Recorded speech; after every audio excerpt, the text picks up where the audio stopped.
سیدہ عائشہ رضی اللہ تعالی عنہا کے دروازے پر کوئی مانگنے والا آتا، ام المومنین سیدہ عائشہ رضی اللہ تعالی عنہ خادمہ سے کہتی، اے خادمہ یہ پیسے لے جا اس مانگنے والے کی جھولی میں ڈال دے۔ جب آپ کی خادمہ مانگنے والے کی سائل کی ضرورت کو پورا کر کے آتی، اما عائشہ رضی اللہ تعالی نہ پوچھتی، اے خادمہ بتا جب تو نے اس کی جھولی میں پیسے ڈالے، اس کے ہاتھ پہ ٹکا روپیہ دھیلا رکھا، اس نے کیا کہا؟ کہ اما جان اس نے دعا کی اور کہا اللہ تیرا بھلا کرے۔ اما عائشہ سے بٹھا لیتی، اس نے کیا کہا؟ کہ اللہ تیرا بھلا کرے۔ اما کہتی اب میں دعا کروں گی تو دعا آمین کہنا۔ اس فقیر نے کہا اللہ تیرا بھلا کرے۔ اما کہتی دعا کرنے والے کا اللہ بھلا کرے، اللہ تیری مغفرت فرمائے۔ اما کہتی اللہ دعا دینے والے کی مغفرت فرمائے۔ خادمہ کہتی ہے جو جو دعا فقیر دے کے گیا وہی دعا اما عائشہ رضی اللہ تعالیٰ عنہ اسے دیا کرتی۔ فرمایا کرتی دعا کا بدلہ میں نے دعا سے دے دیا، اور جو میں نے صدقہ کیا اس کا بدلہ میں نے فقیر سے نہیں لینا بلکہ اپنے خدا سے لینا ہے۔ سبحان اللہ۔ یہاں تو ہم 10 روپے کا نوٹ دیں گے، کسی کو گرمی میں پانی پلائیں گے، کسی کو کھانا کھلائیں گے، مولوی صاحب دعا کرے آجے، بابا جی دعا کرنا میرا بیڑا پار لگ جائے، میرے بچے کو امریکہ کا ویزا مل جائے، میرے بچے کو سعودیہ کا ویزا مل جائے، اور فقیر کو جو تو نے دیا دعاؤں کے بدلے تو نے اس کا صلہ لے لیا۔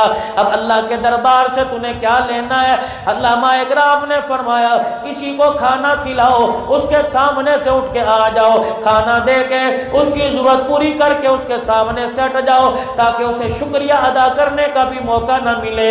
تمہارے کان میں شکریہ ادا کرنے کی آواز آئے گی، تمہارے دل میں آ جائے گی، یہ نو پروردگار عالم تمہارا دیا تمہارے منہ پر مار دے تمہیں پتہ بھی نہ لگے۔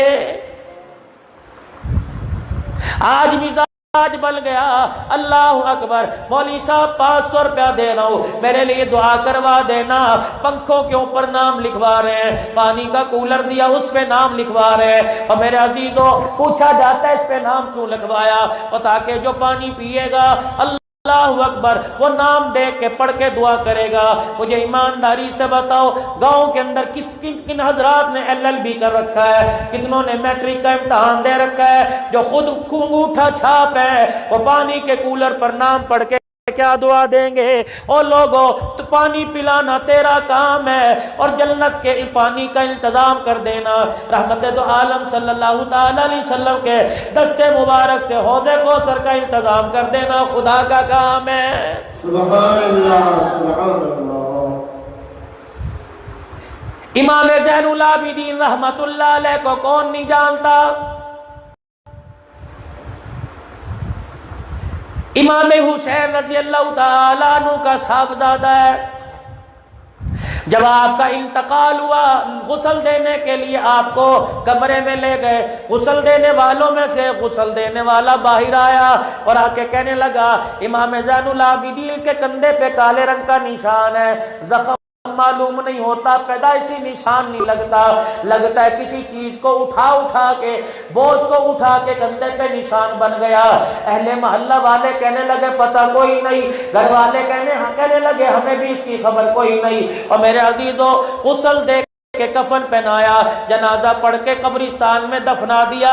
24 گھنٹے کے بعد مدینے کی گلیوں میں یتیموں نے تلاش کرنا شروع کر دیا، مدینے کے گھروں میں بیواؤں نے رونا شروع کر دیا کہ 24 گھنٹے گزر گئے، وہ آدمی کہاں چلا گیا جو عشاء کے بعد رات کے اندھیرے میں کندھے پر پانی کا مشکیزہ اٹھا کر ہمارے گھر میں پانی بھرا کرتا تھا۔ پہلے کہاوت ہوا کرتی تھی نیکی کر دریا میں ڈال، اور عزیزوں جب تک نیکی کر کے نیکی کرنے والے کے ساتھ اس کا اچھی طرح سے بے عزت نہ کر لیں ہماری نیکی ہمیں ہضم نہیں ہوتی۔ سیدنا فاروق اعظم رضی اللہ تعالی خلافت کی کرسی پہ آ کے بیٹھے، عصر کی نماز کے بعد کچھ بچیاں مسجد نبوی کے دروازے پر آ کے کھڑی ہو گئی، حضرت عمر کی طرف اشارہ کر کے آپ کو بلایا، سیدنا عمر فاروق رضی اللہ تعالی عنہ تشریف بلائے۔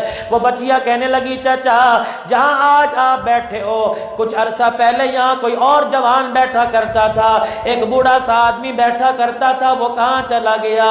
حضرت عمر کی آنکھوں میں آنسو آ گئے، سمجھ گئے، حجرہ عائشہ صدیقہ رضی اللہ تعالی عنہ کی طرف دیکھ کے رونے لگ گئے کہ بچی اب وہ چہرہ نظر نہیں آئے گا، ہمیشہ ہمیشہ کے لیے اپنے آقا کے قدموں میں جا کے آرام کر رہا ہے۔ کہنے لگی پھر اس مسند کا وارث کون ہے، منبر کا محراب کا وارث کون ہے؟